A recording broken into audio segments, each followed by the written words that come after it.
Hello everyone, आकार IAS के YouTube channel पे आप सभी का स्वागत है। तो इस लेक्चर में हम लोग द हिंदू का एडिटोरियल एनालिसिस करेंगे एंड हम देखेंगे कि जो एग्ज़ाम्स होते हैं जैसे यूपीएससी एंड आपके जो स्टेट पब्लिक सर्विस कमीशन के एग्ज़ाम्स होते हैं तो उनके प्रीलिम्स एंड उनके मेंस के पॉइंट ऑफ व्यू से हम एडिटोरियल्स कैसे पढ़ सकते हैं, क्या रेलिवेंट टॉपिक्स होते हैं और कैसे एडिटोरियल्स को हमें इंटरप्रेट करना चाहिए। तो मेरा नाम है मृणाल कुमार। आज है 29 जनवरी मंडे। तो चलिए हम देखते हैं क्या इंपॉर्टेंट आर्टिकल्स हैं। Momentous ruling, Israel must comply with the ICJ's order. तो अभी हमें पता है साउथ अफ्रीका ने ICJ international court of justice में जाके इजराइल के खिलाफ वहाँ पे लॉसूट फाइल किया था कि इजराइल जो है जेनोसाइड कन्वेंशन को वायलेट कर रहा है। तो इसके ऊपर एक एनालिसिस वाला आर्टिकल है। उसके बाद आपका एक जनरल आर्टिकल है about India and the challenges it faces with the coming of a new year. तो इस साल में इंडिया के क्या क्या चैलेंजेस हो सकते हैं, दोनों इंटरनल और एक्सटर्नल। उसके बाद a closer look at Myanmar discontent. तो कई साल 2-3 साल हो चुके हैं म्यांमार के इशू को लेके, ठीक है। तो यहाँ पे एक एनालिसिस वाला आर्टिकल है कि वहाँ पे अभी भी क्या चल रहा है म्यांमार में। उसके बाद आधार बेस्ड पे a bad idea for MGNREGS, ठीक है। तो यहाँ पे हम जानते हैं मनरेगा वाली जो स्कीम है यहाँ पे थोड़ा डिजिटाइजेशन हो रहा है, आधार के बेसिस पे पेमेंट मिल रहा है, ई गवर्नेंस यहाँ पे प्रमोट किया जा रहा है। लेकिन इस सिस्टम में भी क्या क्या इश्यूज़ आ रहे हैं, इन आर्टिकल्स के ऊपर यहाँ पे एडिटोरियल्स हैं। तो चलिए हम स्टार्ट करते हैं अपना एडिटोरियल एनालिसिस। सबसे पहला है momentous ruling, Israel must comply with ICJ's order to prevent genocide and step up aid in Gaza.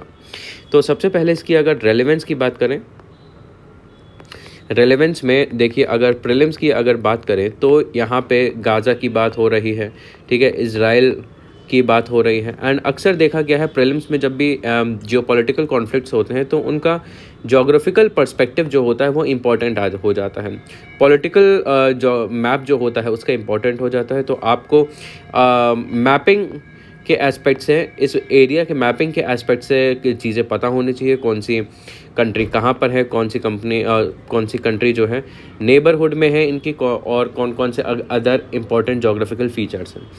तो अगर मेंस की बात करें तो हमें देखिए GS2 इंटरनेशनल रिलेशन के पॉइंट ऑफ व्यू से आपको इस आर्टिकल को पढ़ना है।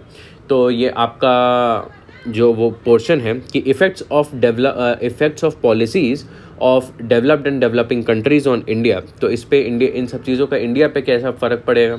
और क्योंकि यहाँ पे आईसीजे की बात हो रही है तो यहाँ पे इंटरनेशनल इंस्टीट्यूशंस, एजेंसीज़ और आईसीजे का जो स्ट्रक्चर है इन सब के बारे में आपको पढ़ना होगा। और इसके अलावा आप इस टॉपिक को अपने एस्से पेपर में भी यूज़ कर सकते हैं जब हम रिकन्सिलिएशन की बात करें, जस्टिस की बात करें, इंटरनेशनल रिलेशन में होल्डिंग अकाउंटेबिलिटी की बात करें। तो इस पॉइंट ऑफ व्यू से आप इस आर्टिकल को इंटरप्रेट कर सकते हैं। तो देखते हैं यहाँ पे क्या बात हो रही है। Israel must comply with ICJ's order to prevent genocide, step up aid in Gaza, ठीक है। तो अभी हम जानते ही हैं, जैसा मैंने बता दिया है कि क्या हुआ है, साउथ अफ्रीका ने क्या किया है। तो इंटरनेशनल कोर्ट ऑफ जस्टिस ने देखिए अभी उस लॉसूट के ऊपर ऑर्डर दिया है साउथ अफ्रीका के फेवर में, ठीक है, और कहा है कि हाँ इजराइल जो है ये सही नहीं कर रहा है, कहीं ना कहीं ये जेनोसाइड कन्वेंशन को वायलेट कर रहा है, ठीक है। तो यहाँ पे अपना रूलिंग दी है, लेकिन यहाँ पे एक explicit call of cease fire कि फायरिंग रोकने का यहाँ पे निर्देश अलग से यहाँ पे नहीं दिया है। लेकिन ये वाला जो ऑर्डर है ये एक बहुत इम्पॉर्टेंट ऑर्डर है हमारे जियोपॉलिटिक्स में, क्योंकि गाजा के इजराइल के ऊपर अब ये बाइंडिंग है, ठीक है। इजराइल को अब ये मैंडेटरीली ही फॉलो करना पड़ेगा to prevent act of genocide in ongoing military operation. तो इजराइल के ऊपर अभी कंपल्शन बन जाएगा कि किसी भी तरीके की ऐसी एक्टिविटी ना करे जो मिलिट्री ऑपरेशन गाजा में चल रहा है, उस मिलिट्री ऑपरेशन से ऐसा ना लगे कि वहाँ पे जेनोसाइड हो रहा है। तो जेनोसाइड का जो अटेम्प्ट है इजराइल का, वो अब उसे रोकना ही पड़ेगा। आईसीजे जो है यूनाइटेड नेशंस की highest judicial body has spelled out provisional measures after finding that. तो यहाँ पे इसने कुछ प्रोविजनल मेजर्स दिए हैं कि इजराइल को ये जेनोसाइड रोकने के लिए कुछ कदम उठाने पड़ेंगे। और ये बोला है, ये चीज़ मानी भी है कि जो एलिगेशंस है साउथ अफ्रीका के इजराइल के प्रति वो कुछ हद तक सही हैं, ठीक है। और ऐसा अपीयर हो रहा है कि गाज़ा में जो हो रहा है वो आपके जेनोसाइड कन्वेंशन के खिलाफ हो रहा है।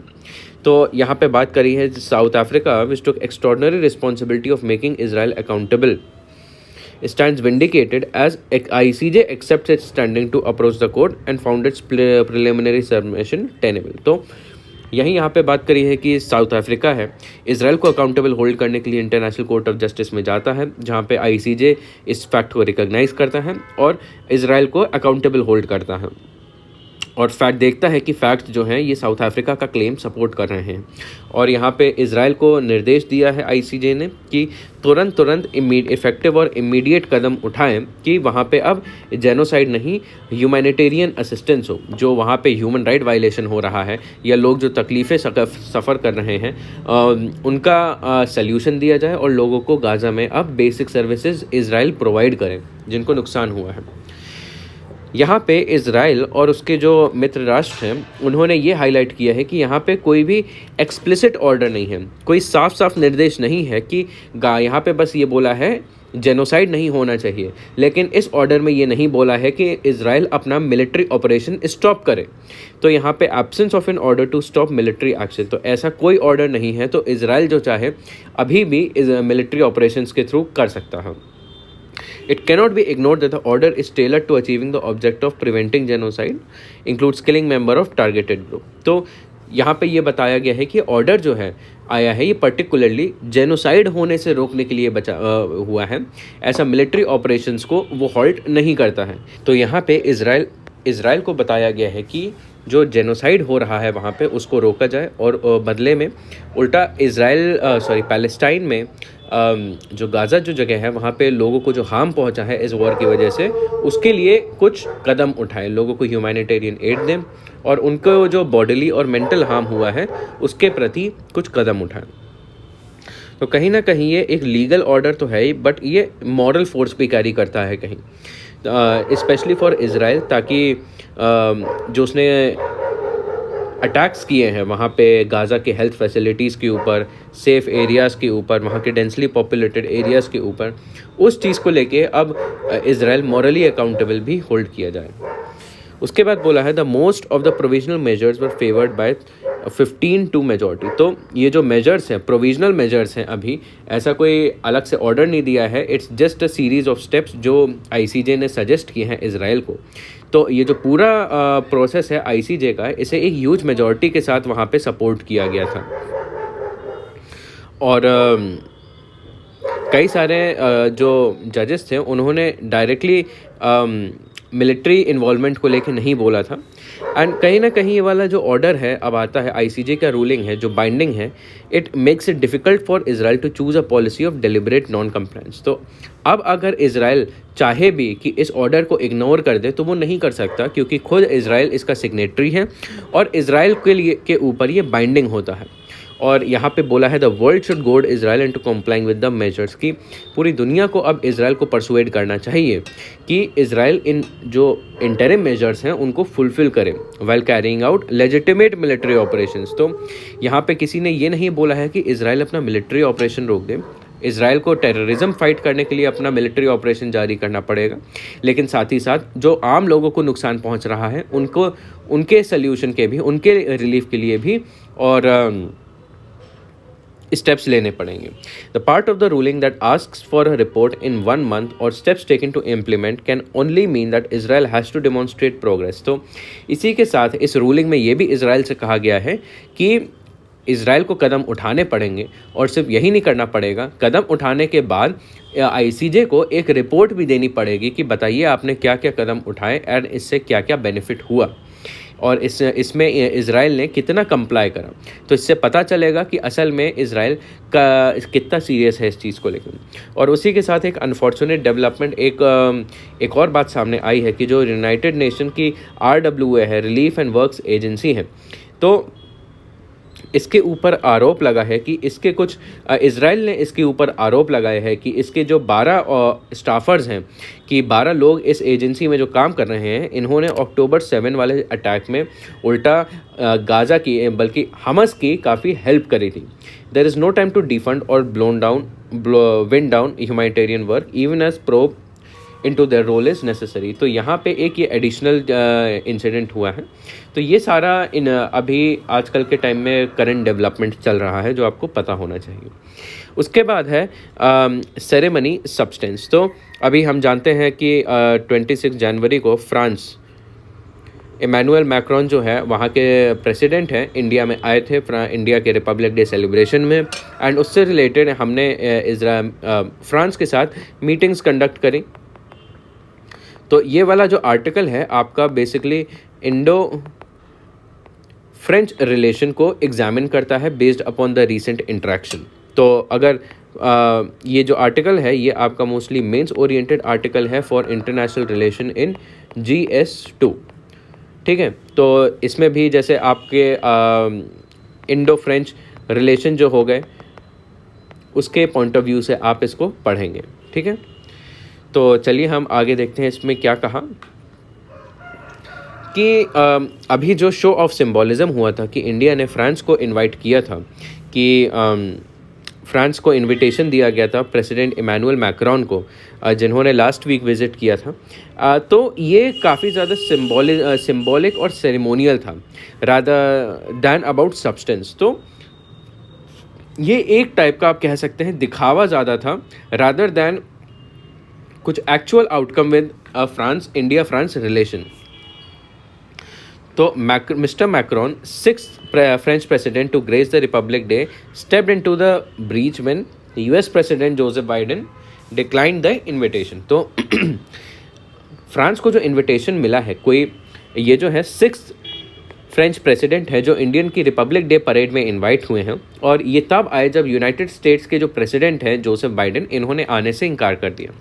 In addition, India and France had in 2023 already sealed a number of agreements as they mark 25 years of the strategic partnership. तो 2023 में ही देखिए काफ़ी सारे इंडिया और फ्रांस के बीच में डेवलपमेंट्स हुए थे। 2023 में इंडिया और फ्रांस का जो स्ट्रैटेजिक पार्टनरशिप है, जो उनका संबंध है, उसको 25 साल हो चुके थे। तो पिछले साल भी इंडिया के जो प्रधानमंत्री हैं वो वहाँ के प्रेसिडेंट से कई बार मिले हैं। तो 2023 में इंडिया और फ्रांस को लेकर काफ़ी सारी चीज़ें हुई ही थी। Not only had the two countries already announced a fairly ambitious horizon 2047, but they also had started plans for joint production of military hardware, cutting edge technology transfer, and new purchase deal for French aircraft engine and submarine. तो जो 2023 में देखिए आपका एक horizon 2047 एक agreement हुआ था, ठीक है, एक रोड मैप था कि आगे चल के इंडिया और फ्रांस की रिलेशनशिप 2047 तक कैसी होनी चाहिए, किस किस तरीके के डेवलपमेंट होने चाहिए उनके बीच में, इसके बारे में बात हुई थी। और यहाँ पे ये बात हुई थी कि अब इंडिया और फ्रांस मिलके मिलिट्री हार्डवेयर जो है, अलग अलग तरीके के मिलिट्री इक्विपमेंट्स हो गए, आर्म्स हो गए, टेक्नोलॉजी हो गई, इसे मैन्युफैक्चर करेगा। दोनों साइड से टेक्नोलॉजीज़ का ट्रांसफ़र होगा, ठीक है। उसके अलावा इंडिया जो है नए फ्रेंच एयरक्राफ्ट खरीदेगा, ठीक है, इंजन खरीदेगा और सबमरीन्स खरीदेगा। तो दोनों के बीच में ट्रेड की, डिफेंस सप्लाईज और डिफेंस कोऑपरेशन के मामले में 2023 में होराइजन 2047 के अंडर काफ़ी अग्रीमेंट्स हो ही चुके हैं। As a result, it is understandable that many of the agreements announced after Modi-Macron meeting in Jaipur and the time together watching Republic Day were essentially built on the roadmap. तो जब पहले से पिछले साल हम लोग इतनी सारी चीज़ें कर ही चुके हैं फ्रांस के साथ, तो इस बार देखिए जो इन्विटेशन मिला था फ्रांस को और जो मीटिंग हुई है फ्रांस के साथ, वो एक बहुत तरीके से सिम्बॉलिक थी, ठीक है, एक दिखाने के लिए थी, ठीक है। एंड उसके अलावा जो अग्रीमेंट्स हुए भी अभी कुछ रिपब्लिक डे के बाद, तो वो एक टाइप से बस इसी रोड मैप के ऊपर बिल्ड अपॉन कर रहे थे, कुछ नया नहीं किया गया है इस बार फ्रेंच लीडरशिप से मिलके। These included defence industrial road map. तो इसके अंडर में डिफेंस इंडस्ट्रियल रोड मैप के बारे में और बात करी अभी जब हमारे प्रधानमंत्री मिले थे, ताकि डिफेंस हार्डवेयर में को डिज़ाइन दोनों मिलकर डिज़ाइन कर सकें, दोनों मिलकर डेवलप कर सकें और प्रोड्यूस कर सके आपका डिफेंस हार्डवेयर, ठीक है, अलग अलग टाइप के, जैसे हवाई हो गए, लैंड हो गए और सी वाले हो गए। In addition to sides signed MOU documents on agriculture. तो इसके अलावा और भी कुछ एरियाज़ में कोऑपरेशन एग्रीमेंट साइन हुए, जैसे एग्रीकल्चर हो गया, डिजिटल हेल्थ हो गया, साइंस टेक्नोलॉजी कोऑपरेशन हो गया। इसके अलावा आपकी और क्या डील्स हुई, जैसे अभी बिजनेस टू बिजनेस डील हुई आपकी manufacturing of civilian aircraft between Airbus and Tata हुई थी, also issued for regional and international development. तो यहाँ पे जैसा कि कस्टमरी होता है, जब कोई भी दो बड़े लीडर्स मिलते हैं तब उनके बीच में अलग अलग बातें होती हैं, अलग अलग तरीके के समझौते होते हैं, वैसा ही यहाँ पे हुआ है। बट यहाँ पे जो हुए हैं ये बहुत ज़्यादा डीप नहीं है, ये बस कुछ छोटे मोटे और एग्रीमेंट्स हैं। मेजर एग्रीमेंट्स हमारे पिछले साल हो ही चुके हैं। India has been unable to find such common ground with other parties including US and Russia on these issues, but was able to take shared position with France on condemnation of terror attacks in Israel, need of humanitarian assistance in Ukraine and Gaza, and concerns over Red Sea. तो यहाँ पे कहने का मतलब ये है कि बाकी कंट्रीज़ के मुकाबले, जैसे यूनाइटेड स्टेट्स हो गया, रशिया हो गया, इनके साथ भी हम अच्छे संबंध बनाने की कोशिश करते हैं, लेकिन जैसा कि हम फ्रांस के साथ कर पा रहे हैं वैसा अभी तक उनके साथ नहीं कर पाते हैं। तो कहीं ना कहीं हमारी जो कंपैटिबिलिटी है फ्रांस के साथ कोऑपरेशन की, वहाँ पे हमारी एक स्ट्रेंथ है। और इस बार कंपैटिबिलिटी किस सेंस में, क्योंकि इंडिया और फ्रांस के जो ओपिनियंस हैं वो काफ़ी हद तक मिलते जुलते हैं। जैसे इंडिया जो स्टैंड रखता है इजराइल के प्रति, फ्रांस भी वही शेयर करता है। इंडिया और फ्रांस दोनों इस चीज़ को मानते हैं कि यूक्रेन और गाज़ा में ह्यूमैनिटेरियन एड होना चाहिए, और जो रेड सी में हूती अटैक्स हो रहे हैं उनके ऊपर दोनों ही चिंतित हैं। They did not demonstrate progress in any other areas of cooperation including big ticket defense hardware deals। उसके बाद न्यूक्लियर तो इसके अलावा यहाँ पे कोई बहुत बड़ा एज सच अग्रीमेंट नहीं हुआ जो बहुत ज़्यादा हाईलाइट हो या फिर इंडिया के बहुत ज़्यादा इंटरेस्ट में हो। जैसे कोई बहुत अभी इससे पहले राफेल जेट खरीदने वाली डील थी, उसके बाद जैसे उसकी तरह अभी कोई नई डील नहीं हुई। इसके अलावा अक्सर हम फ्रांस के साथ न्यूक्लियर कोऑपरेशन करते हैं कि जैसे जयपुर में हमारा फ्रांस के साथ प्रोजेक्ट चल रहा है, इससे रिलेटेड इस बार कोई बात नहीं करी। तो इससे दिखता है कि it is that each is a work in progress, demonstrating continuity in partnership build on a mutual respect for strategic autonomy at presidential banquet was also driven by shared commitment for tradition and innovation. तो यहाँ पे कोई नई चीज़ नहीं start करी गई, और जो प्रीवियस वाले जो प्रोजेक्ट्स थे उनके बारे में भी बात ज़्यादा नहीं हुई, क्योंकि जो प्रीवियस प्रोजेक्ट्स जो अभी चल रहे हैं they are work in progress. और हमारे जो रिलेशंस हैं फ्रांस के साथ उसको एक टाइप से रीअफर्म करते हुए ये वाली मीटिंग हुई थी। तो ये हो गया आपका दूसरा आर्टिकल। उसके बाद आगे बढ़ते हैं, the year commences but with deep four bonding. तो ये अगर आप आर्टिकल देखें तो काफ़ी डाइवर्स आर्टिकल है, यहाँ पे काफ़ी सारी चीज़ों के बारे में बात होती है। यहाँ पे बात होती है आपके एक्सटर्नल इश्यूज़ के बारे में बात होती है, ठीक है, इंडिया के जियोपॉलिटिकल सिग्निफिकेंस और चैलेंजेस की, और यहाँ पे आपकी इंटरनल इश्यूज़ की बात होती है, जैसे अभी आने वाले इलेक्शंस हो रहे हैं, ठीक है, कम्युनलाइजेशन थोड़ा बहुत हो रहा है हमारी कंट्री में, और आगे चल के हमारे 2024 में ये चैलेंजेस कैसे हमारे इंडिया के लिए सामने रहेंगे, कि हमें कैसे इन चैलेंजेस से डील करना है, साथ ही साथ नए इमर्जिंग चैलेंजेस के साथ। तो बस इसी का एक एनालिसिस ये वाला पूरा आर्टिकल देता है। तो ये आप आर्टिकल मोस्टली आप कह लीजिए आपका GS2 के पॉइंट ऑफ व्यू से काफ़ी ज़्यादा इंपॉर्टेंट है, क्योंकि यहाँ पे पॉलिटी की बात होती है एंड यहाँ पे इंटरनेशनल रिलेशंस की बात होती है। तो इस पॉइंट ऑफ व्यू से आपको ये आर्टिकल देखना है। तो चलिए देखते हैं यहाँ पे क्या बात है। Seldom has New Year commenced with such a deep foreboding as 2024. Both geopolitical and domestic outlook appear distinctly unfavorable। कि 2024 का जो स्टार्ट है हमारे लिए डोमेस्टिक फ्रंट पे और जियोपॉलिटिकल फ्रंट पे, दोनों ही हमारे लिए बहुत अच्छी तरीके से स्टार्ट नहीं हुआ है। उसके बाद बताया है कि क्या क्या जैसे इश्यूज़ चल रहे हैं आज के समय में जो इंडिया को अफेक्ट कर सकते हैं। जैसे सबसे पहले वॉर, यूक्रेन वाला वॉर प्रेजेंट चल रहा है, और अभी ये आपका स्टेलमेट में है कि दोनों साइड के पास अभी एक एडवांटेज नहीं है और दोनों ही अभी रुके हुए हैं, फंसे हुए हैं। और ये बोला है कि अब आगे आने वाले समय में ये वॉर जो है अब एक नए फेज़ में जाएगा, क्योंकि जो दोनों साइड हैं, रशिया यूक्रेन, दोनों ही आपके पीस टॉक्स और नेगोशिएशन के लिए तैयार नहीं हैं, ठीक है। तो इसलिए सल्यूशन हमें यही सल्यूशन नहीं, इनफैक्ट फ्यूचर हमें यही लग रहा है, इसका जो फर्दर डिसीजन है ये आपके वॉर से ही होगा।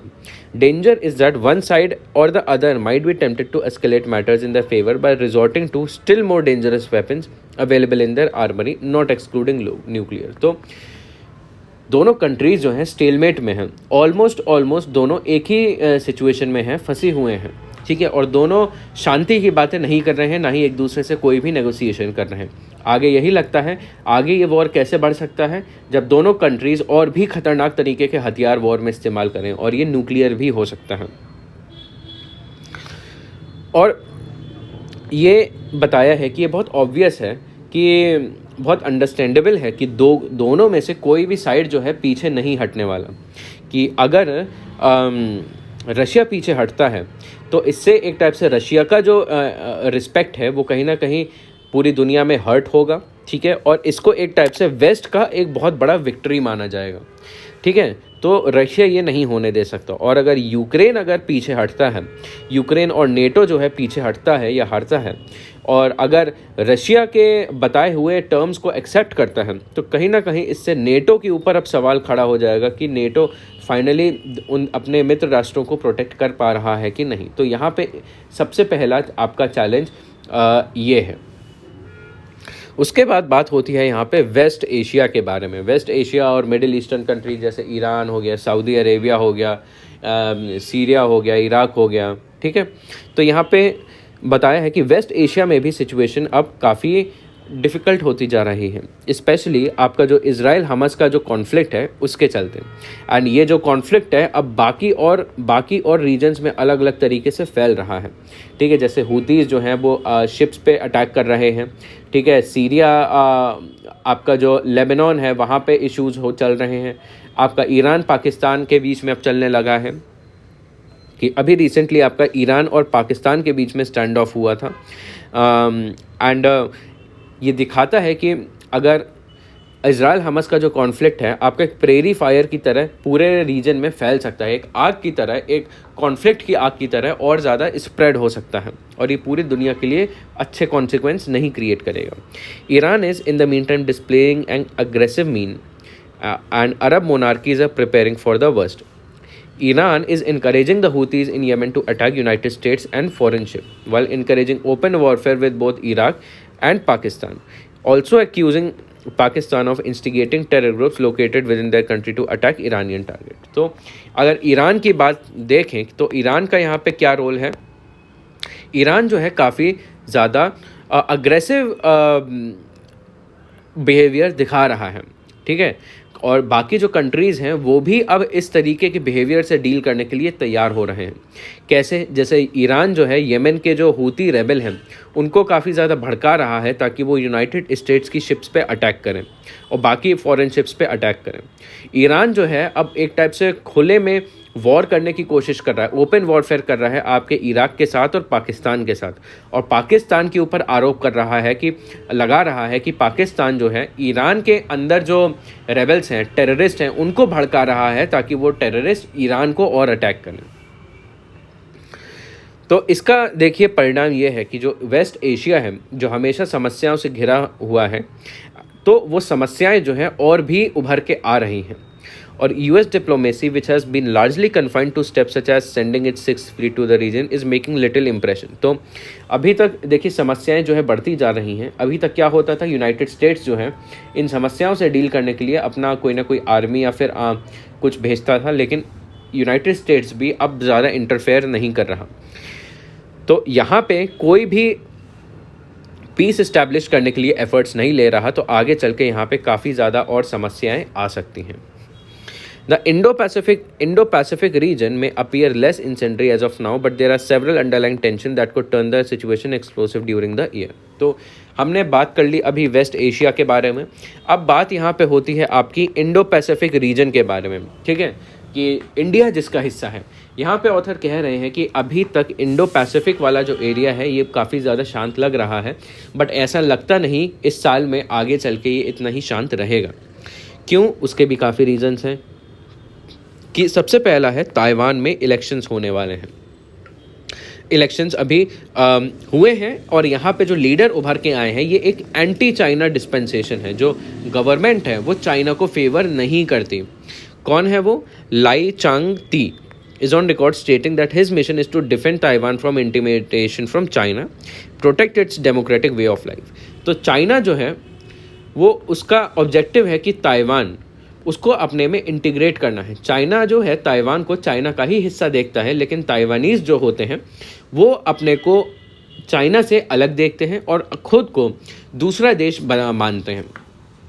तो फाइनली अब यहाँ पे इलेक्शन हुए, यहाँ पे सरकार आई है, जो यहाँ पे पार्टी है, जो लीडर है लाई चिंगती, इन्होंने ऐसा बोला है कि इनका अब ड्यूटी है कि ताइवान को चाइना के डर से बचाएं, चाइना के खौफ से बचाएं और जो ताइवान में जो डेमोक्रेसी है, जो उनका लोकतंत्र है, उसे भी बचा के रखें।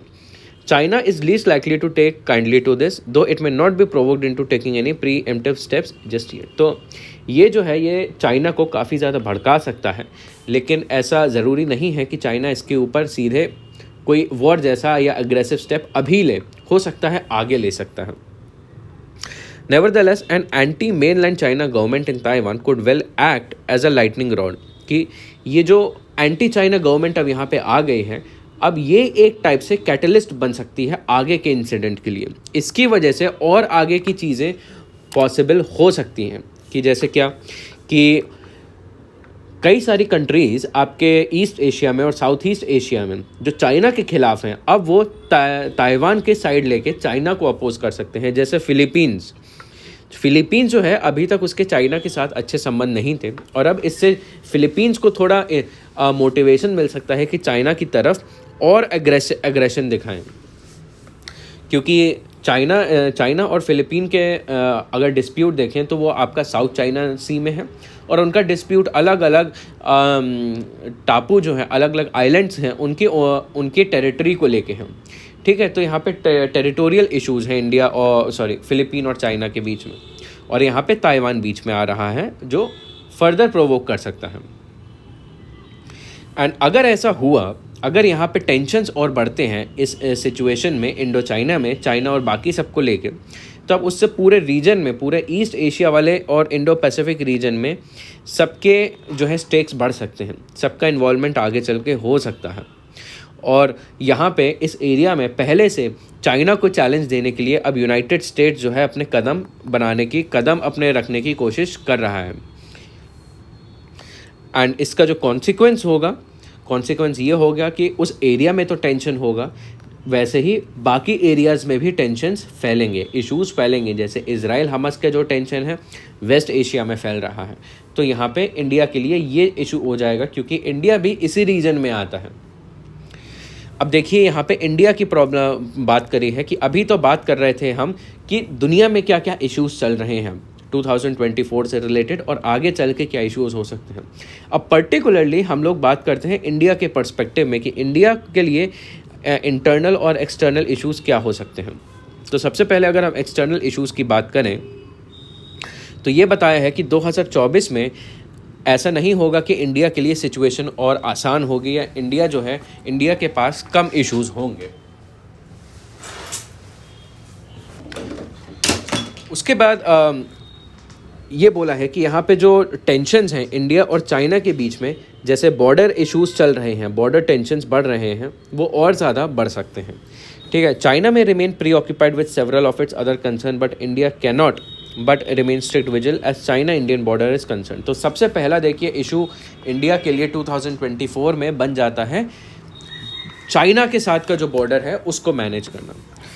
Not to be lost sight also is the fact that despite China's economic difficulties, West's aggressive wooing of India at this time may well provoke China into taking measures that could result in humbling of India in the eyes of the world. Hence, heightened vigil is for against any possible maneuver on China's part. तो India को यहाँ पे China से कुछ अलग तरीके से ही सतर्क रहना पड़ेगा, क्योंकि चाइना जो है अपने खुद इश्यूज़ फेस कर ही रहा है, लेकिन जो वेस्टर्न कंट्रीज़ इंडिया को अपने साइड में लाने के लिए काफ़ी ज़्यादा इनिशिएटिव ले रहे हैं, इंडिया से काफ़ी अलग अलग लेवल पे कोऑपरेट कर रहे हैं। और चाइना को ये देख के बहुत ज़्यादा अच्छा नहीं लग रहा है। और इंडिया जो है चाइना के साथ बॉर्डर शेयर करता है, चाइना के साथ बॉर्डर इश्यूज़ भी हुए हैं।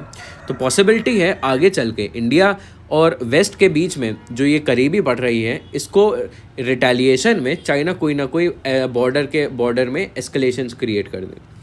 India may also be required this year to spruce up its relationship with some of its neighbors. Any simulation of the wolf warrior diplomacy of this kind practiced by China would not suit India when it comes to neighbors such as Maldives. तो दूसरा challenge क्या है, external challenge India का, कि balance करना है अपने neighbourhood relations को, कि जैसे हम देख रहे हैं नेपाल में क्या चल रहा है, पाकिस्तान में क्या चल रहा है, वैसे अब मालदीव्स में क्या चल रहा है, ठीक है। तो इनके साथ अब संबंध थोड़े ऊपर नीचे हो रहे हैं, तो अपने नेबर्स के साथ तो सबसे पहले अच्छे रिलेशन बनाना है। और जो चाइना का वुल्फ वॉरियर जो पॉलिसी होती है, इंडिया को उसको नहीं फॉलो करना है।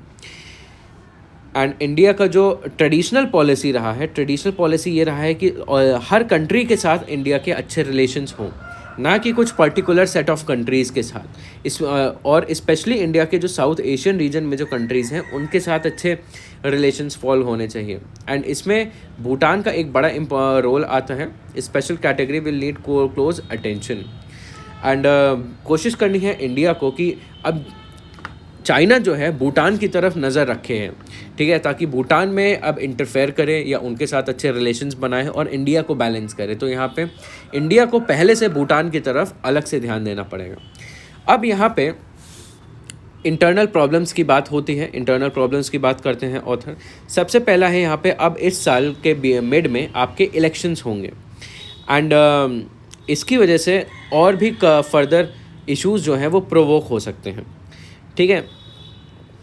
Feature of forthcoming election, strong veneer of religiosity that pervades the campaign of propaganda of certain groups. तो यहाँ पे देखिए इशू ये बताया जा रहा है कि इस बार इलेक्शन का जो पूरा थीम है, ये आपके रिलीजियस थीम के ऊपर काफ़ी ज़्यादा है। एंड इसकी वजह से हो सकता है कि कहीं ना कहीं कुछ कम्युनल टेंशन्स होना शुरू हो जाए, ठीक है, क्योंकि इस रिलीजियस एजेंडे को काफ़ी एग्रेसिवली इस इलेक्शन में प्रमोट किया जा रहा है। In popular imagination, the Ram Janmabhoomi issue and installation of Ram's idol in Ayodhya have currently become intertwined with the ruling dispensation's election campaign. तो अभी क्या हो रहा है कि पूरा राम जन्मभूमि का जो इलेक्शन है और वहाँ पे जो भगवान राम का आइडल मूर्ति वहाँ पे स्थापित की गई है, वो आपके जो रूलिंग डिस्पेंसेशन है, जो रूलिंग मेजॉरिटी है, उसके इलेक्शन कैंपेन से बहुत जुड़ा हुआ मैटर बन गया है। Current campaign rhetoric across all parties not helping matters. तो it is contributing to a sharp cleavage among electorate, among religious and other lines, consequence of which could be heightened communal tensions following the election। तो ये सब जो चीज़ें play हो रही हैं हमारे कंट्री में, जो सारे थीम्स चल रहे हैं, जो सारा एजेंडा चल रहा है, तो इससे हो सकता है कि हमारे इलेक्टोरेट में, वोटर्स में अलग अलग तरीके के डिविजन्स आ जाएं, ठीक है। इलेक्टोरेट्स में जैसे रिलीजन के बेसिस पे, एथनिसिटी के बेसिस पे, आइडियोलॉजीज़ के टर्म्स में। एंड इसकी वजह से आगे चल के कम्युनल टेंशन्स भी हो सकते हैं इलेक्शंस के दौरान।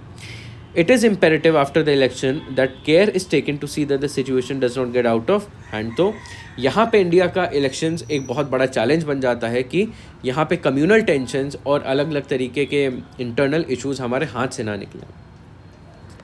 और apart from communal aspect, close attention may also need to be paid to some of the other problems that have plagued India। तो देखिए, एक इशू तो हो गया, आपका इलेक्शन हो गया, और आपका कम्युनल टेंशन्स हो गए इलेक्शन के दौरान। इन दोनों चीज़ों के बारे में बात हो गई। इसके बारे में और इश्यूज़ क्या हैं कि जैसे आपका मणिपुर वाला कॉन्फ्लिक्ट है कि अभी तक यहाँ पे पीस जो है इस्टेब्लिश नहीं हुआ है। आए दिन यहाँ पे अभी भी कोई ना कोई चीज़ सामने आती है और यहाँ इस चीज़ को लेके एक पॉलिटिकल डिबेट बन जाती हैं। और मणिपुर के अलावा अब यहाँ पे चौथा आता है आपका internal security issue about insurgency, ठीक है, insurgency and regionalism, specially in north east region, जो आपका मणिपुर, मिज़ोरम, नागालैंड, आसाम में आपका जो यूनाइटेड लिबरल फ्रंट आसाम है, ठीक है, ये और फिर से राइज कर रहा है। और इसके अलावा अगर पांचवा इशू देखें तो ये है कि जैसे लेफ्ट विंग एक्सट्रीमिज़म है, जैसे नक्सलिज्म है, नक्सलिज्म जो है हमारी कंट्री में ओवरऑल कम तो हो रहा है, लेकिन अभी भी कुछ पर्टिकुलर जो रेड कॉरिडोर वाले जो डिस्ट्रिक्ट्स हैं, जो एरियाज़ हैं, उनमें अभी भी आपका नक्सलिज्म परसिस्ट कर रहा है। तो ये सारे अलग अलग तरीके के इंटरनल, एक्सटर्नल और ग्लोबल जियोपॉलिटिकल इश्यूज ऑथर ने डिस्कस किए हैं। ये काफ़ी अच्छा आर्टिकल है आपके सेंस ऑफ अवेयरनेस बढ़ाने के लिए एंड आपको अंडरस्टैंडिंग के लिए कि इंडिया जो है किस तरीके के चैलेंजेस आगे चल के फेस कर रहा है। तो चलिए फिर आगे बढ़ते हैं। उसके बाद बात करी है आपके इंटरनल इश्यूज़ में पार्लियामेंट फंक्शनिंग की। ठीक है, पार्लियामेंट से संबंधित क्या क्या इश्यूज़ चल रहे हैं। ये तो हो गए आपके इंटरनल सिक्योरिटी वाले इश्यूज़ हो गए, आपके पॉलिटिकल इश्यूज़ हो गए। पार्लियामेंट वाला अब देखिए आपका एक काफ़ी मेन इशू है कि 2023 के एंड में देखिए पार्लियामेंट की सिक्योरिटी ब्रीच हुआ था, ब्रीच्ड बाय 2 आउटसाइडर्स। ठीक है, इसके बाद एक बहुत बड़ा इशू हुआ था suspension of 146 members of both houses. ठीक है, और ये आपके एक और इंडिया के पास चैलेंज रहेगा कि अपने इलेक्शंस में इस इशू को के ऊपर कैसे डिबेट बनानी है। And it is important that after the new parliament is convened, house leaders of all parties ensure smooth conduct of parliament. Responsibility to protect constitutional guaranteed liberties. If an elected parliament failed to do this, it would deal a mortal blow to the nation. तो अगली responsibility देखिए, एक तो ये था parliament से related issue, दूसरा ये था, तीसरा ये रहेगा कि जब इलेक्ट होके नई गवर्नमेंट पार्लियामेंट में एंटर करे, नए पार्लियामेंट में जब एंटर करे तो उनके ऊपर एक बहुत बड़ी रिस्पॉन्सिबिलिटी होगी कि कॉन्स्टिट्यूशनल वैल्यूज़ और जो लिबर्टीज़ हैं जो हमें मिली हैं, गारंटी हुई हैं, उनको प्रोटेक्ट किया जाए। If the situation does not improve even after the new parliament, it would only provide ammunition to opponents of parliamentary democracy. और अगर जो अभी इश्यूज चल रहे हैं आपके पार्लियामेंट्री डेमोक्रेसी के, अगर नए पार्लियामेंट का इनिशिएट होने के बाद वो नहीं रिजॉल्व हुए, तब हमारे कंट्री में ऑपोजिशन और बढ़ सकता है। तो ये है आपके सारे अलग अलग तरीके के इशू आपके जो 2024 के स्टार्ट में इंडिया जो फेस कर सकता है। उसके बाद आपका आर्टिकल आता है a closer look at Myanmar discontent. ठीक है, तो ये भी आपका इंटरनेशनल मेंस ओरिएंटेड है आपका आर्टिकल, जो आपका बताता है कि इंडिया म्यांमार रिलेशंस जो है आजकल थोड़ा हाईलाइट में है। अभी आपका एक एडिटोरियल था जिसमें फ्री मूवमेंट रेजीम के बारे में बात करी थी, वो भी आपका इसीलिए था क्योंकि म्यांमार में ऐसी एक कॉम्प्लेक्स सी सिचुएशन चल रही है, तो उसके पॉइंट ऑफ व्यू से यहाँ पे बात करी है कि अभी क्या स्टेटस चल रहा है म्यांमार में। तो अब इसी फरवरी में 3 साल हो जाएंगे जब म्यांमार में वहाँ पे आर्मी जो है पावर सीज करने के बाद वहाँ पे गवर्नमेंट रन कर रही है।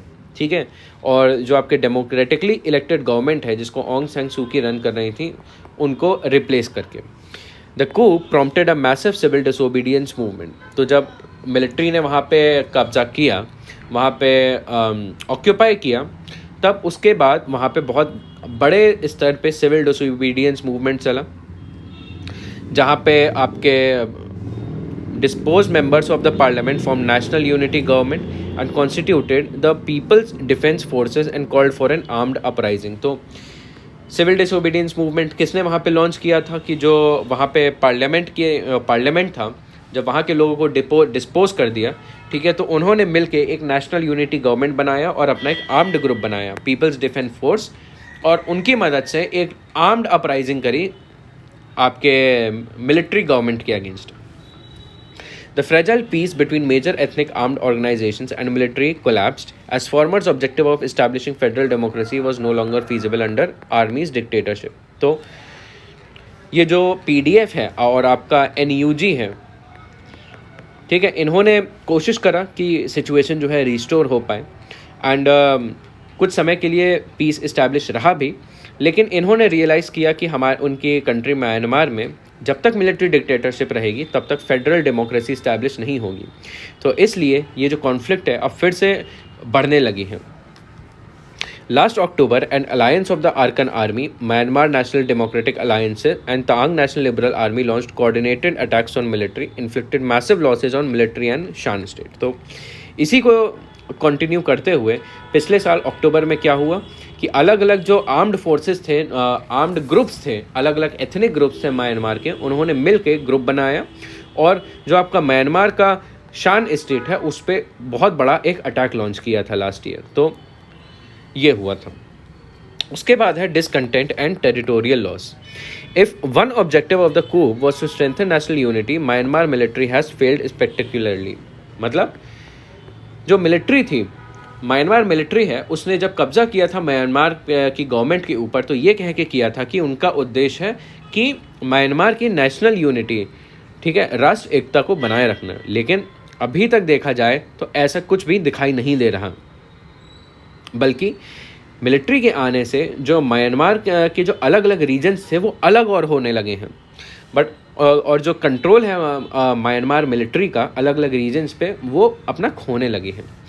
But losing control to arm group is not new for the army. And ऐसा भी देखा गया है कि जब भी कोई भी मिलिट्री डिक्टेटरशिप आती है, वो कहती तो है कि ये सब देश के लिए किया जा रहा है, लेकिन उसके आने के बाद सिचुएशन और ही ख़राब होने लगती है। जो अलग अलग राज्य हैं वो बिखरने लगते हैं। It should be noted that when international sanctions were substantially diluted between 10 to 20, military acquired air and army equipment. Reports indicate that coup leaders have used firepower even on unarmed civilians, resulting in internal displacement and neighboring countries facing refugee crisis. और Myanmar के ऊपर कुछ international sanctions थे, लेकिन इन 10 सालों के बीच में कोई भी सैंक्शन नहीं था, उसको लिफ्ट कर दिया गया था। तो इस बीच क्या था, म्यांमार में डेमोक्रेसी चल रही थी, उसके चलते म्यांमार में काफ़ी ज़्यादा डिफेंस इक्विपमेंट्स का इंपोर्ट हुआ। आर्मी को काफ़ी सारे नए नए तरीके के वेपन्स मिले। और अभी रिसेंट रिपोर्ट्स के अनुसार देखें तो अब मिलिट्री गवर्नमेंट के टेक ओवर करने के बाद उन्हीं वेपन्स को यूज़ करके अनआर्म्ड सिटीज़न, जो इनोसेंट सिटीज़न हैं, उन पे अटैक किया गया। उसकी वजह से बहुत भारी मात्रा में लोग जो है डिस्प्लेस हो गए अपनी जगह से, लोगों को अपनी जगह से भागना पड़ा। और इसकी वजह से आसपास के जो देश हैं उनको रेफ्यूजी क्राइसिस फेस करना पड़ रहा है। Reason for losing territory now has less to do with military incapacity and more to do with growing popular discontent. तो अब जो म्यांमार मिलिट्री है, अब धीरे धीरे अपना कंट्रोल खो रही है अलग अलग राज्यों के ऊपर। वो इसलिए नहीं है कि मिलिट्री कमज़ोर हो गई है या फिर उसके पास हथियार कम है, वो इसलिए है क्योंकि अब जो पब्लिक है एट मास, उसको इसके प्रति और निराशा होने लगी है, ठीक है, और ज़्यादा गुस्सा आने लगा है पूरी पब्लिक को मिलिट्री के अगेंस्ट। पहले क्या था, कुछ ऐसे सेक्शन भी थे जो मिलिट्री को सपोर्ट करते थे, लेकिन अब उनका भी सपोर्ट जो है धीरे धीरे कम होता जा रहा है। और अभी ऐसा पता लग रहा है कि जो मिलिट्री है रिक्रूट करती है, जिन section of people Myanmar military को सपोर्ट करता था, उसमें रिक्रूट होता था, सोल्जर्स की तरह जाते थे, वो भी अब उसमें जाना बंद कर दिए हैं। Since the coup, there have been sporadic reports of government officials, doctors, police personnel assisting the resistance movement. Fairly large number of military personnel have surrendered to the ethnic armed organization and PDF. तो यहाँ पे पता चल रहा है कि जो support है अब धीरे धीरे, जिस सपोर्ट के बल पे मिलिट्री गवर्नमेंट आई हुई थी, वो भी खो रहा है। अलग अलग जो सरकारी ऑफिसर हैं, वहाँ के डॉक्टर हैं, पुलिस जो है, वो एक टाइप से दूसरी तरफ अब ज्वाइन करने लगी है। अब यहाँ पे आता है चाइना, ठीक है। चाइना के यहाँ पे क्या इंटरेस्ट है कि चाइना का यहाँ पे काफ़ी ज़्यादा मल्टी लेयर्ड इंटरेस्ट है। यहाँ पे अगर इंटरनेशनल प्लेटफॉर्म के पे देखें तो चाइना जो है म्यांमार मिलिट्री को काफ़ी ज़्यादा डिफेंड करता है और सपोर्ट करता है। और अगर कोई भी इंटरनेशनली म्यांमार के एक्शंस को क्रिटिसाइज़ करता है तो वहाँ पे चाइना फिर म्यांमार के सपोर्ट के लिए खड़ा रहता है। Simultaneously, where ethnic armed organizations in Myanmar northern border have close relations with China, it is unlikely that uprising in Shan state, given its scale, could have happened without Chinese consent. तो Myanmar की अगर बात करें तो यहाँ पे दो side चल रहे हैं, एक तो एथनिक ग्रुप्स जो हैं और एक आपका मिलिट्री है, ठीक है। इन दोनों के खिलाफ युद्ध चल रहा है, वहाँ पे सिविल वॉर चल रहा है, ठीक है। तो चाइना जो है इंटरनेशनली इनको सपोर्ट कर रहा है और डोमेस्टिकली चाइना जो है इन्हें भी सपोर्ट कर रहा है, क्योंकि अभी जो एथनिक ग्रुप्स ने शान स्टेट में जो अटैक किया था, उसमें ऐसा बताया जा रहा है कि चाइना की यहाँ पे काफ़ी ज़्यादा मदद रही है। It is rumoured that Beijing use the ethnic alliances to stamp out online scam and criminal syndicate that were fleecing millions from Chinese citizens. Having achieved its objective, Beijing was able to get rebels and Myanmar army to agree to a ceasefire. तो और इससे पहले जो इन दोनों के बीच में जो cease fire हुआ था, वो भी चाइना की मदद से हुआ था। तो यहाँ पे चाइना का हर तरफ से इन्वॉल्वमेंट है। चाइना जो है दोनों पार्टीज़ को यहाँ पे फेवर कर रहा है, दोनों पार्टीज़ भी चाइना को फेवर करती हैं। With the momentum of ethnic offences stalled, the army not recovering lost territory, it is not certain how long this truce will last. Neither ethnic armed organization nor the coup leaders will be comfortable with Beijing's ability to influence their operation. तो यहाँ पे देखिए बताया जा रहा है कि अभी ये नहीं कहा जा सकता कि दोनों साइड्स जो हैं अभी स्टॉल्ड चल रहे हैं, दोनों के बीच में अभी एस्केलेशंस जो हैं रुकी हुई हैं, ठीक है, लेकिन ये नहीं कहा जा सकता कि कब तक ये रुकी रहेंगी। और यहाँ पे जैसे जैसे दोनों साइड रियलाइज़ करेंगे कि चाइना दोनों तरफ से यहाँ पे खेलने की कोशिश कर रहा है, उन दोनों को ये इस बात से बहुत ज़्यादा खुशी नहीं होगी कि चाइना जो है उनके ओपोनेंट्स को भी कहीं ना कहीं डायरेक्टली फेवर कर रहा है। तो ये है आपका कुछ एनालिसिस। और यहाँ पे बाकी कंट्रीज़ की बात करें कि रीजनल एक्टर्स अलग अलग जो हैं, जैसे आसियान है, association of south east Asian nation है, इन्होंने म्यांमार मिलिट्री को अपने एसोसिएशन में सपोर्ट नहीं दिया है कि जो आसियान नेशंस हैं इसमें म्यांमार भी जो है एक हिस्सा है, इन 10 कंट्रीज़ का हिस्सा है। एंड इन्होंने मिलकर डिसाइड किया है कि म्यांमार जो है अच्छे एडमिनिस्ट्रेशन में नहीं चल रहा है और आसियान की जो पॉलिसीज़ हैं उनमें म्यांमार का ओपिनियन नहीं लिया जा रहा है, ठीक है। Despite repeated efforts, ASEAN special envoy to Myanmar was prevented from having meaningful interaction with all relevant stakeholder. तो यहाँ पे भी चाइना सपोर्ट कर रहा है म्यांमार को, बट आसियान जो है वो सपोर्ट नहीं कर रहा है। तो इसीलिए जैसे चाइना जो है इंटरफेरेंस कर सकता है म्यांमार के इंटरनल पॉलिसीज़ में, यहीं पे आसियान जो है अंदर कोई इंटरफेरेंस नहीं कर सकता क्योंकि ये खुद म्यांमार से कट ऑफ है। एंड म्यांमार को काफ़ी क्रिटिकल तरीके से इंटरनेशनल फोरम पे रेफ़र किया जा रहा है। With shared border of 2,416 kilometers, Thailand wields significant influence in Myanmar. Thailand's foreign minister not only interacted with Myanmar's military, also with imprisoned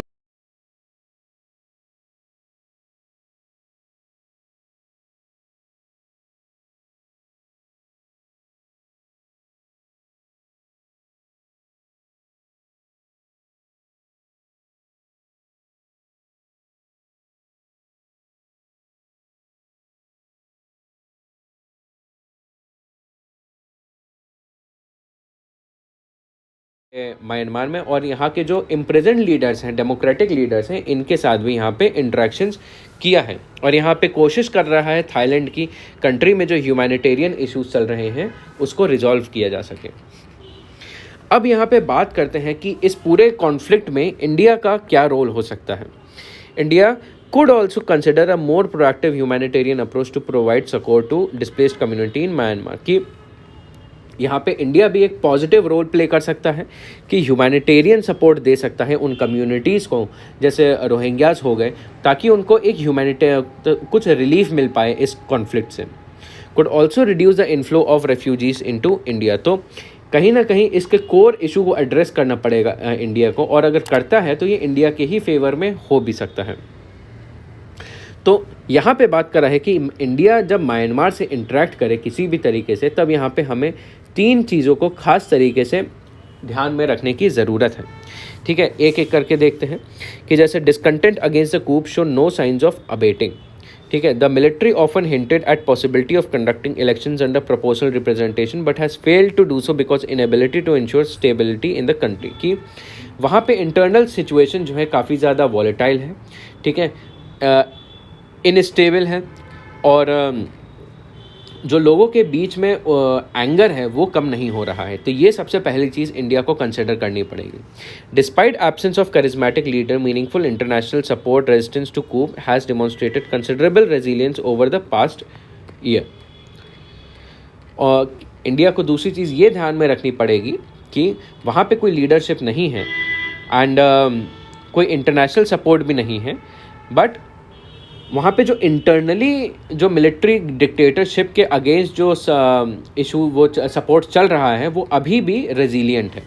thirdly, Myanmar today is politically fragmented with military ethnic armed organisation PDF having varying degree of control in different parts. तो the military seems to be losing more ground than gaining it. तीसरी चीज़ जो India को ध्यान में रखनी पड़ेगी वो ये कि जो वहाँ पे कंट्री है अब अलग अलग हिस्सों में वो बंटती जा रही है, और मिलिट्री जो है अपना हिस्सा, अपना जो कंट्रोल है हर हिस्से में कम होता जा रहा है उसका। तो ये बताया है कि अब ये समय आ सकता है कि इंडिया को अपनी जो पॉलिसीज़ हैं म्यांमार की तरफ उसको चेंज करना पड़े, और वहाँ के जो अलग अलग डिवाइडेड स्टेक होल्डर्स हैं, जैसे चाइना कर रहा है, सबसे इंटरेक्ट कर रहा है, अब इंडिया को इंडिविजुअली भी सबसे कर लेना चाहिए। तो ये है आपका पूरा आउटकम इस आर्टिकल का।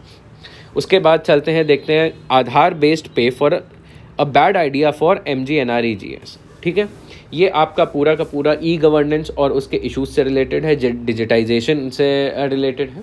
तो इस आर्टिकल में देखिए क्या कॉन्टेक्स्ट है।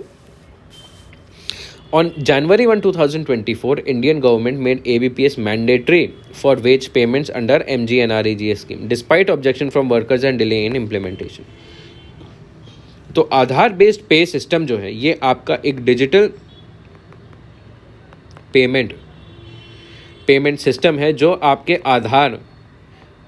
आधार की जो बायोमेट्रिक आइडेंटिटी है और आपका जो आधार बैंक से लिंक होता है उससे अटैच्ड होता है। तो अब जो पेमेंट मिलेगा आपका MGNREGA वाले सिस्टम में, वो इसी बेसिस पे मिलेगा।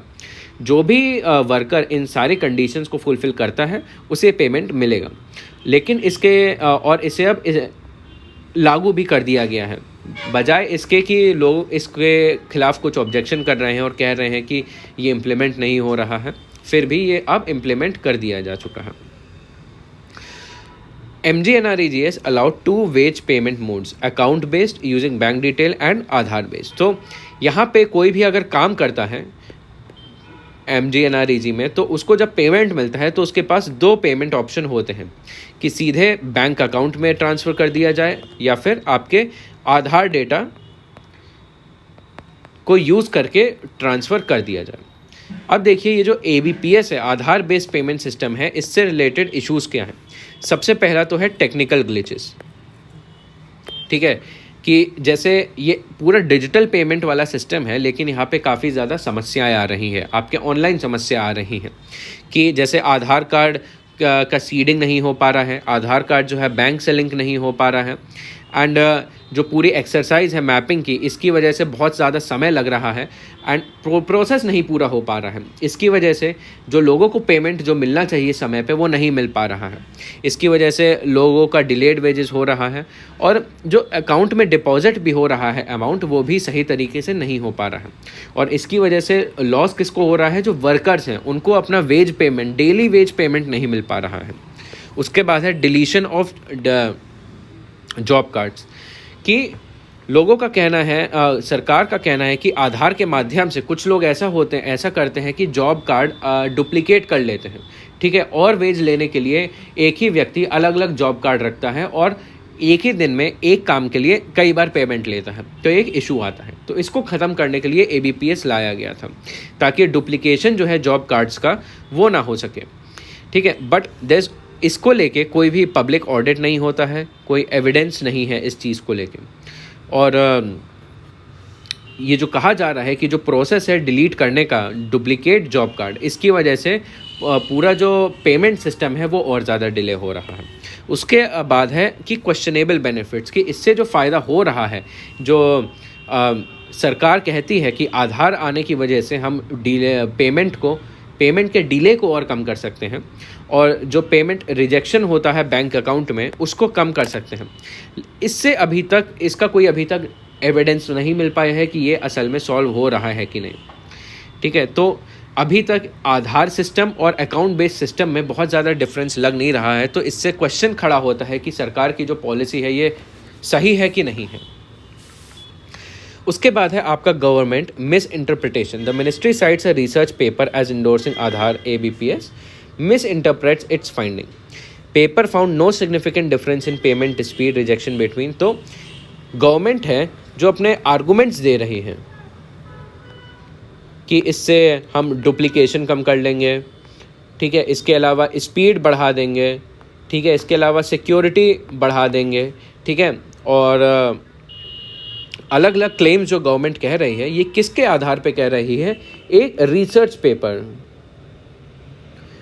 पेपर के बेसिस पे कह रही है, but miss represents it's finding. लेकिन ये जो रिसर्च पेपर कह रहा है इसको भी सही तरीके से सरकार इंटरप्रेट समझ नहीं पा रही है। ठीक है, पेपर ये खुद कह रहा है कि आधार बेस्ड पेमेंट सिस्टम और बैंक पेमेंट सिस्टम में बहुत ज़्यादा डिफरेंस नहीं है, लेकिन सरकार फिर भी इसको यूज़ करके ये वाला आर्गूमेंट दे रही है। तो यहाँ पे ये एक बहुत बड़ा इशू होता है। तो इसका उपचार क्या हो सकता है, इसका कोई ऑल्टरनेटिव क्या हो सकता है कि आर्टिकल कहता है कि यहाँ पे अकाउंट बेस्ड सिस्टम ही इस्टेब्लिश रहना चाहिए, क्योंकि ये वाला जो सिस्टम है, आधार के अलावा जो सिस्टम चल रहा है, ये बहुत सिंपल है। इस सिस्टम में एरर की संभावना कम है, और अगर इसमें कोई समस्या आती है तो उस समस्या का आधार वाले सिस्टम के मुकाबले आसानी से समाधान भी हो सकता है। और ये भी बोला है कि जो डेली वेज लेबरर्स को जो पेमेंट मिलता है, वो जो टाइमली पेमेंट है, वो पेमेंट सिस्टम पे नहीं डिपेंड करता है, वो इस पे डिपेंड करता है कि सरकार कितने जल्दी फंड कर रही है और सरकार कितना फंड कर रही है।